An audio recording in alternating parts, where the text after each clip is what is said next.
A graça e a paz de nosso Senhor Jesus Cristo, meus amados irmãos.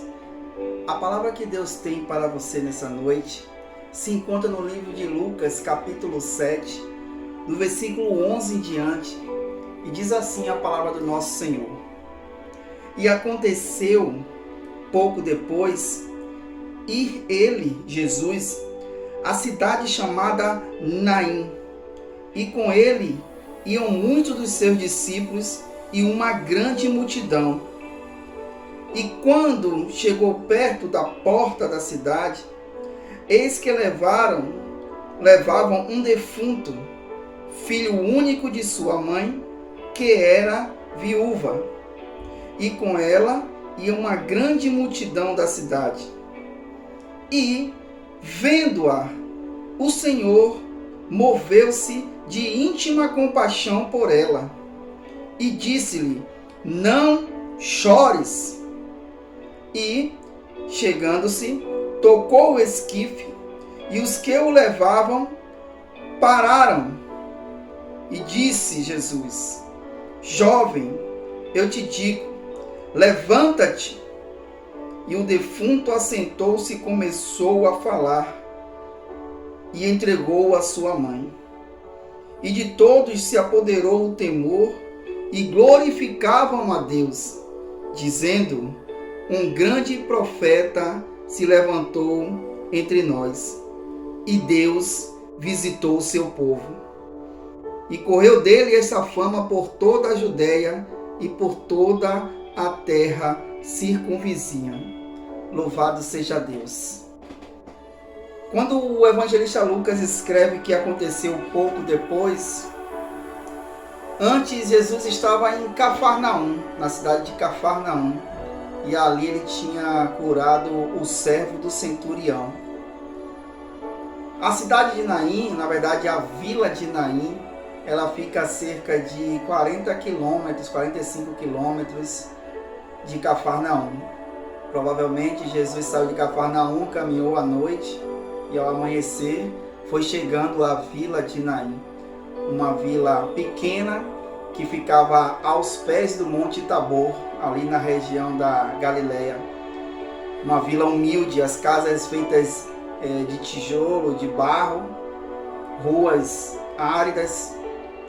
E aí Jesus ele vai chegando à cidade e ao encontro de duas multidões. A vila de Naim, o povo era muito unido, casamentos, a cidade toda ia para o casamento, funerais também não eram diferentes. Então toda a vila de Naim estava ali no sepultamento desse jovem. O cemitério ficava fora da cidade.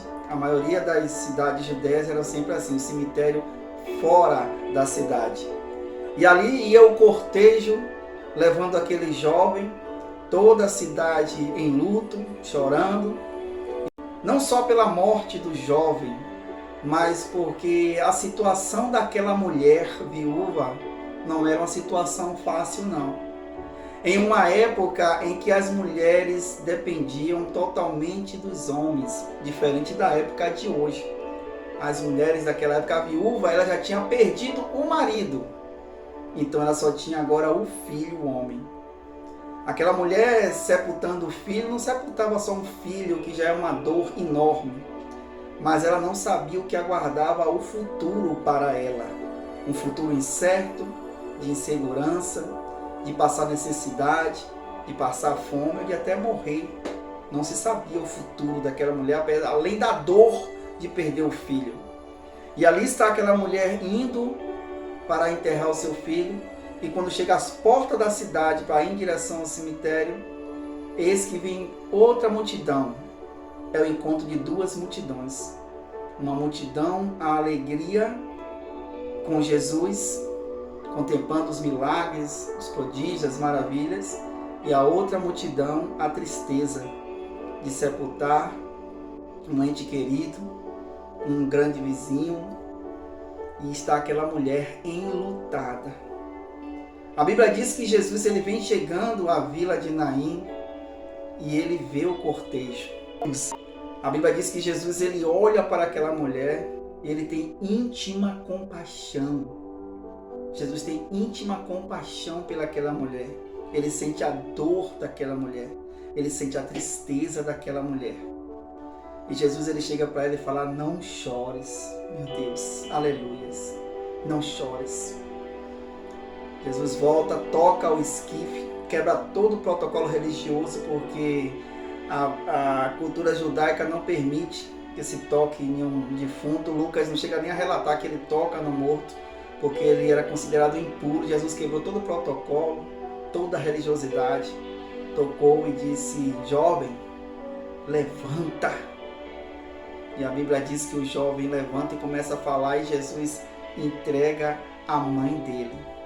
Jesus não devolveu só a alegria daquela mãe de ver o filho vivo novamente.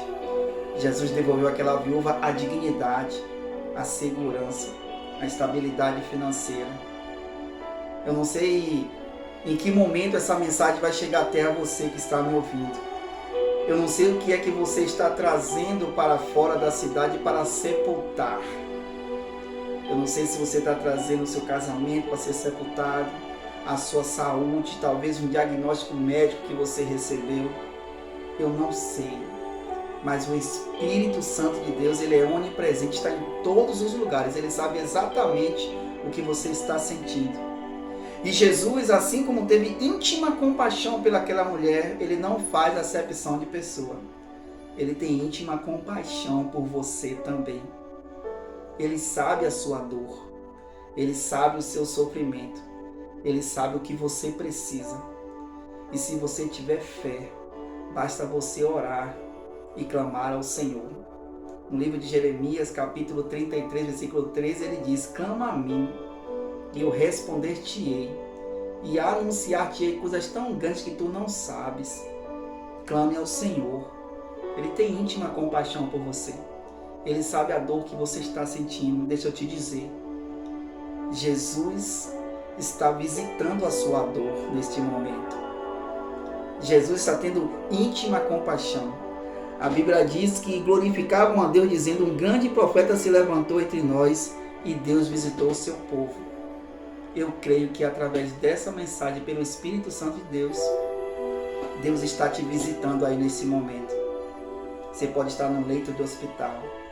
Você pode estar em casa em um momento de dor, de tristeza, de angústia. Só você sabe o que você está passando. Mas se pela fé você clamar ao Senhor, eu te digo, Deus está te visitando. Deus está visitando a sua dor. Porque Deus é um Deus que não abandona o seu povo. Basta tão somente você crer. Em meio a toda essa dor, em meio a esse sentimento de morte, Deus está trazendo a vida. Porque no dia que a tristeza se encontrou com a alegria, a tristeza também teve que se alegrar. E Jesus empaquetou as duas multidões, a que vinha chorando e a que vinha sorrindo.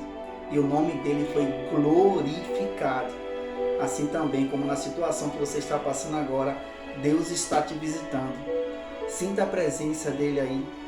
E aonde há morte, ele vai trazer vida. Como ele mesmo, Jesus, o Filho de Deus vivo, ele diz: eu sou a ressurreição e a vida. Busque ao Senhor. Creia no Senhor. E tome posse dessa palavra. Em nome de Jesus. Amém. E graças a Deus.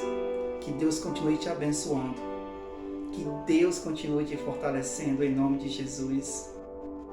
Shalom.